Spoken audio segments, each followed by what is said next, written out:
So take my hand. Ladies and gents, let's have a massive round of applause to show our love and support. And you may be seated.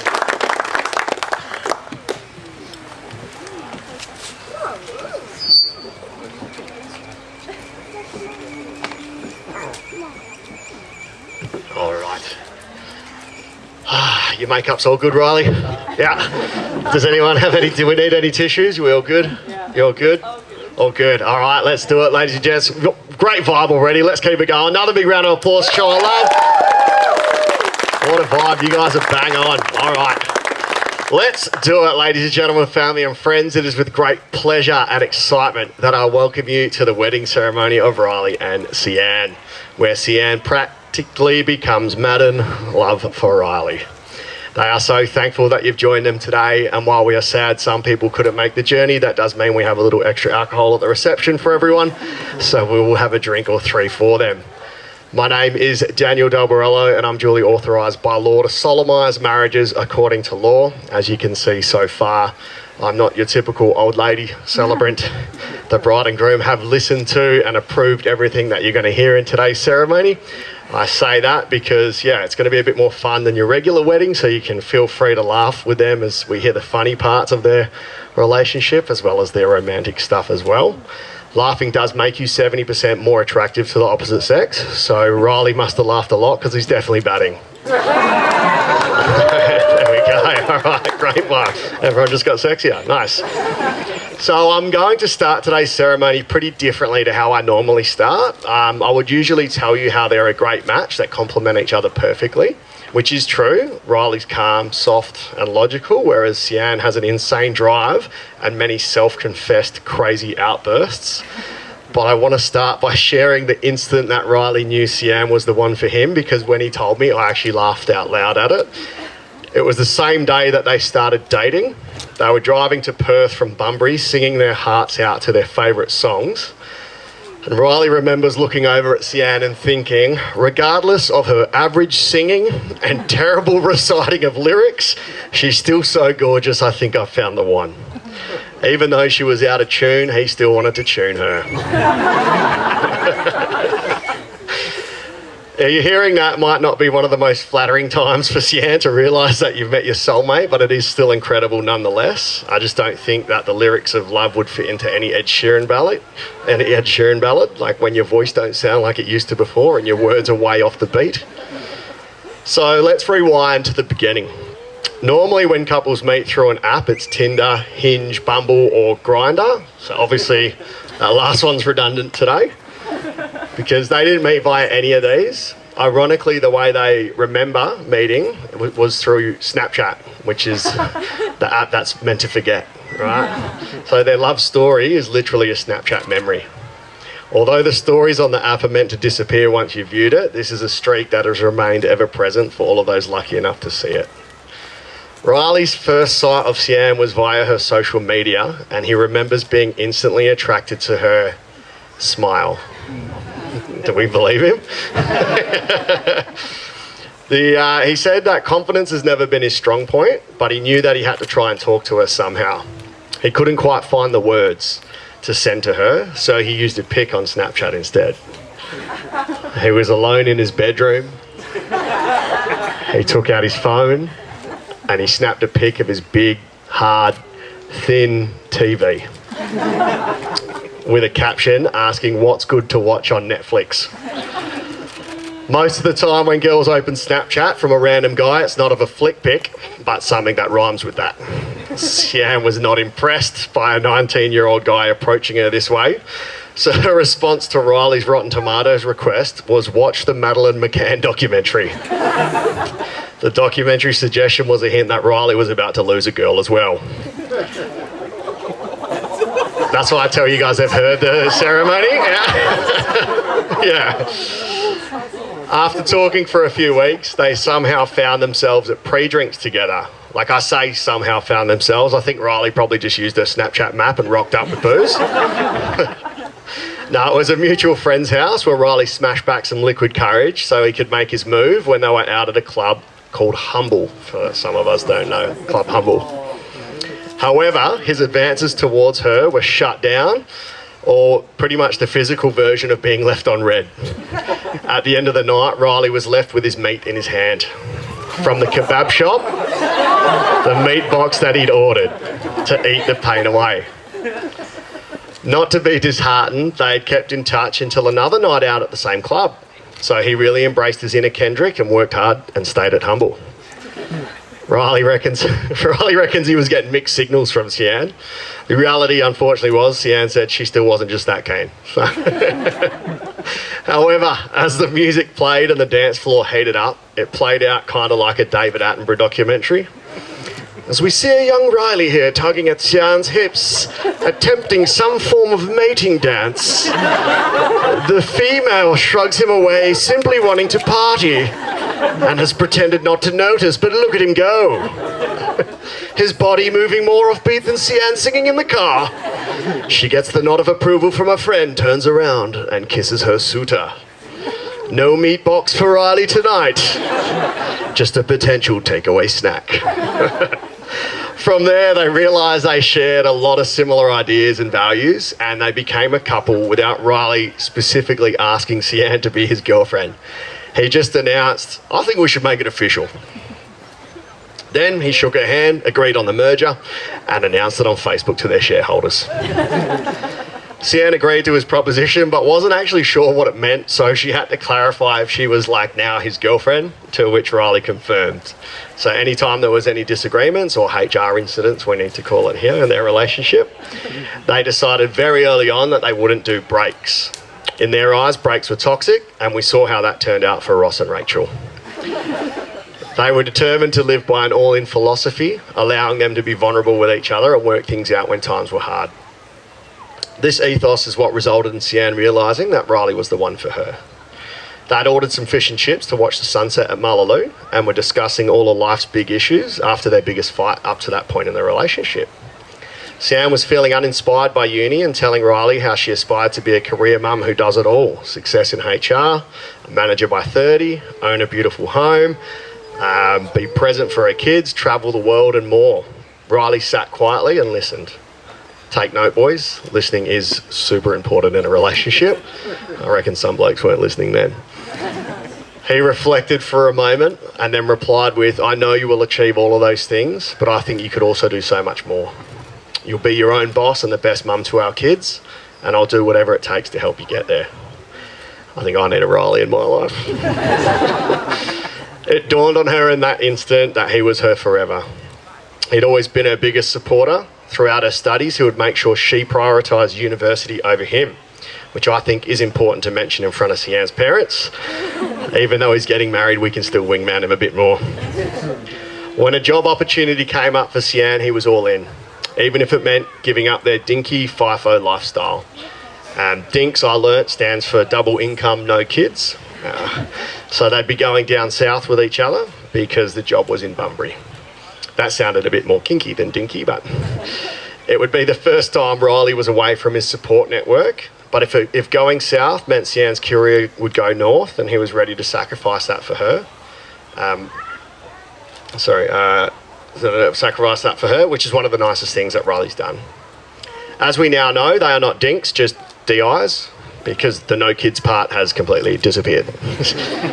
Being in bunno resulted in a bunno in the oven.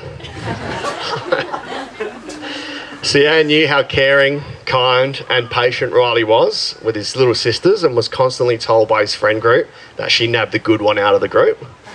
And looking over there, maybe she was right. But it was a whole new wave of love Sian felt when Elijah was born. Riley had actually put more research into being a father than Sian did at uni, and she's extremely thankful that he did. She was of the opinion that nature was just going to take its course and was trying to focus on work. But thanks to Riley's dedication, she had the most incredible birth and postpartum experience anyone could ask for. When she's at her wit's end, Riley swoops in and changes nappies, settles the baby and helps her to no end. Being exposed to this nurturing side to him has made her fall even more deeply for Riley. She's never felt so loved by someone else in her whole life. For Riley, he said that the nicest thing Sian's done is just give a guy like him a go, even after the Snapchat and Club Humble rejections. He told me he could go on and on about her physical features and her smile, but he's always told her that he loves how intelligent that she is. She's smart in every aspect of her life and has become an incredible mother to Elijah, always putting in 110% no matter how she feels. And she's helped him reach 110% success in his own life, and he wouldn't be where he is today without her. Bunbury. Sian's invested so much into helping Riley grow and become a better person, and he appreciates it beyond words. She hooked him up with a job that has led to the role he's in now and about to become a qualified mine surveyor. All of this is thanks to her. Riley said that you can ask his parents the effect that she's had. He's gone from eating chicken nuggets to finding gold nuggets at his job, but most importantly in his wife. To turn that gold into diamond, he needed to propose. So he ordered a custom ring that he had to hide under his bedside table for 6 months as he planned the perfect proposal at their favourite spot, Conto's Lookout down south. Sian had been promoted at work, so he used that as an excuse for the celebration and planned an elaborate weekend. It was nearly derailed by a flood at her work, but luckily she was home by Friday night. And Sian felt the situation was a little sus, so she kept asking if she should get her nails done. Now, Riley knew that getting the nails did was a non-negotiable for when they got engaged, so he deliberately told her, yeah, I don't care, whatever, just do it. Like, I don't care, get your nails done, it's fine, whatever. So he was trying to throw her off the scent, and it worked. But luckily, after surprising her with a 5-hour Bodhi spa package, she got him did anyway. They headed down to Margs on Sunday morning, stopping at swings and roundabouts, where Sian noticed that Riley was a bit off, and she felt he had more mood swings and roundabouts than anything else.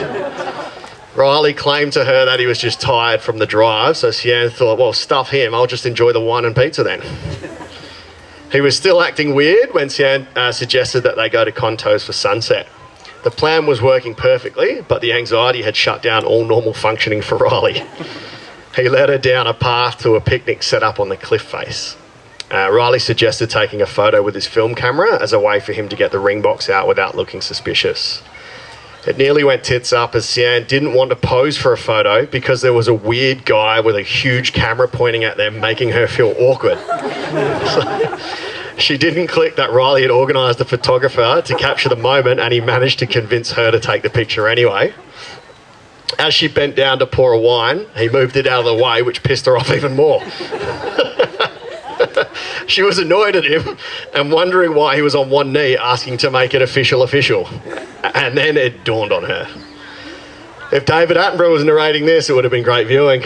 The female is furious at the male for removing her liquid courage. But he has produced the shiniest rock that he can. She now realises what is happening and lets forth a river of tears. Well done, young Riley, well done. So from a cliff face to the edge of the altar, we're going to make this official. To make it official, I need to give you this warning from the government. Here we go. Before you are joined in marriage in my presence and in the presence of these witnesses, I'm to remind you of the solemn and binding nature of the relationship into which you are now about to enter.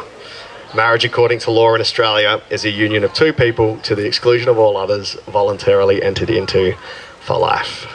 All right, so we're doing the I do's. The response is I do. Cool. Riley, do you promise to love Sian as much as you love the Dockers? Empty the sink catcher without being asked? Admit you're wrong every once in a while now that you're married? Always fill her cup with emotions and a water bottle with water before bed? Keep being the loving father you are and continue to be the supportive, stubborn, caring and patient partner she has fallen in love with from this point forward.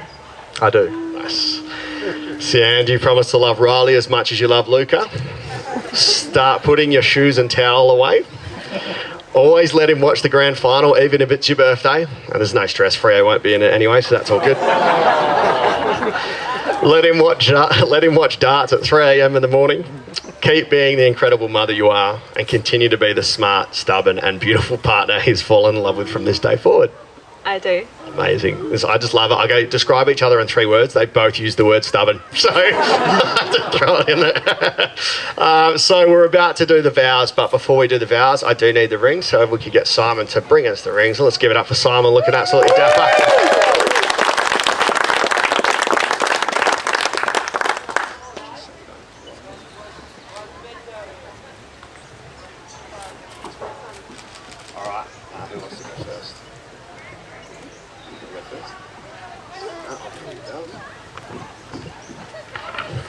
All right, so we're about to do the vows. Just so you know what's happening, we're going to do vows, read them out. Once they're finished, I'll take the vow book and the microphone away, and the ring's going to go on like a finishing move, and we're going to clap and cheer a couple of times because it's hard public speaking. Just hold it nice and close, yeah. Do you want me to pass that to you after, and then hold that like on your chin? Alright. Two teenagers fell in love, hand in hand, discovering that life is infinitely better together. And now look at us today. You are my quiet in the chaos, light in the dark, my safe place in a restless world. And today, I vow to be all these things for you for all the days of my life. Thank you for understanding me, even when I struggle to understand myself. No one knows me the way you do. You predict my every move, hear the thoughts I don't say aloud, and always seem to know what I need before I do. That kind of understanding is rare, and with you, I never take it for granted. I've always been filled with dreams, with endless ambitions and wild aspirations. Never once have you told me I was unrealistic. Instead, you tell me to reach higher. You stand beside me, lifting me up, pushing me forward, believing in me even when I doubt myself. You are my greatest supporter, and for that I'm endlessly grateful. I knew you were the man I wanted to spend my life with when I saw your kindness, your strength and will, and your love for the world around you. I knew you were the person I wanted to raise a family with when I realised you stop for every child's lemonade stand, no matter where you are going. Your kindness, your curiosity, and your unwavering loyalty are just a few of the many reasons I love you. In the last 6 years, we have grown from two teenagers with no idea about life to raising our beautiful boys with all the love we have. Watching you become a father has been magical. Seeing the way Elijah looks at you when you walk through the door makes my heart swell every time. I know I can be a challenge. Thankfully, you have the patience of a saint. But no matter what life throws our way, we'll always face it together, just as we always have. I vow to stand beside you through every triumph and every storm. I vow to continue lifting you up, just as you've always done for me. I vow to pour unwavering love into the family we're building, and above all, I vow to love you beyond my last breath.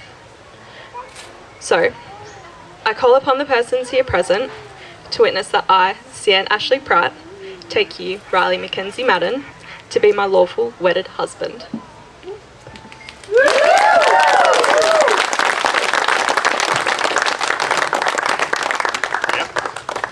Yep. All right, that is locked in and official. Round of applause. Beautifully spoken. All right, same thing in reverse.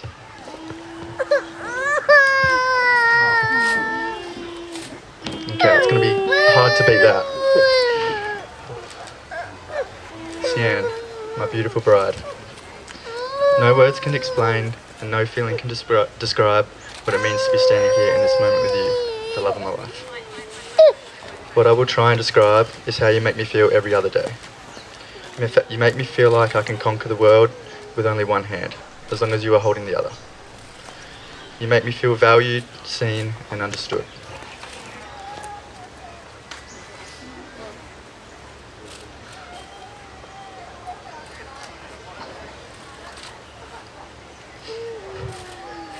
You respect me for the person I am and the person I'm going to become.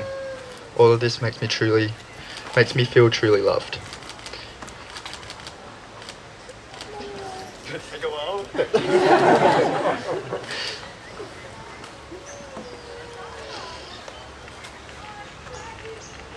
Our journey has been so special, each moment better than the last. From two teens learning to love each other to parents building a beautiful family of our own. I am forever grateful for every day that you're in my life. As you and I both know, you are the greatest thing to ever happen to me. And I wouldn't be the man I am today without you. You have helped me achieve things in life I didn't think I ever would, but becoming your husband today will be the greatest title and achievement I will ever obtain. I love your patience, I love your heart, I love your beauty, and I love your smarts. I love your loyalty, your sacrifices, and your commitment to loving me. I promise to love you faithfully, to support you in your goals and dreams, to laugh with you, cry with you, and to cherish you for as long as we both shall live. I vow to help you love life, to have the patience that love demands, to speak when words are needed, and to share the silence when they are not. Now for the biggest promise of my life, I call upon the persons here present to witness that I, Riley Mackenzie Madden, take you, Sian Ashley Pratt, to be my lawful wedded wife.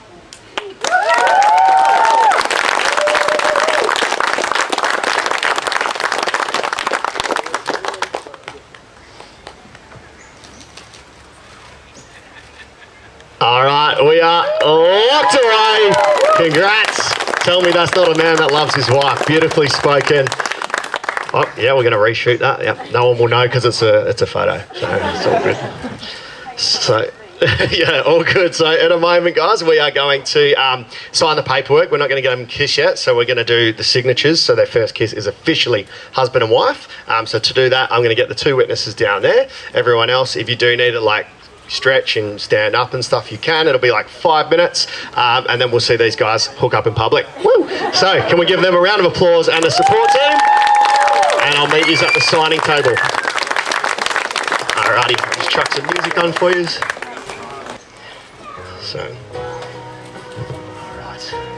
So, our beautiful newlyweds are proudest of the life they've built together so far. They've managed to conquer parenthood of Luca, their fur baby, and Elijah, their human baby, who seem to be happy 90% of the time, I'm told. In the future, they wish to keep building their family, continue to travel, and be positive influences on their kids and society. So, I'm just going to check the timing so we can kiss at their proper timing. So this is called padding. 3, 2, 1. Okay. So, Riley, from your first kiss, grabbing her hips at Humble, to here, grabbing your wife at the altar. Riley, I invite you, for the first time as her husband, to kiss the bride! Ladies and gentlemen, please be upstanding as I present, for the first time as husband and wife, Mr. and Mrs. Madden!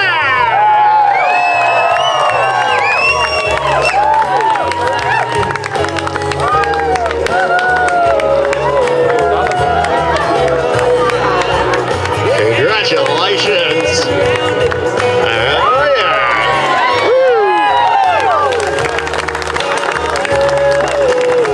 And keep your applause going for their support team. The bridal party have been there the whole step of the way.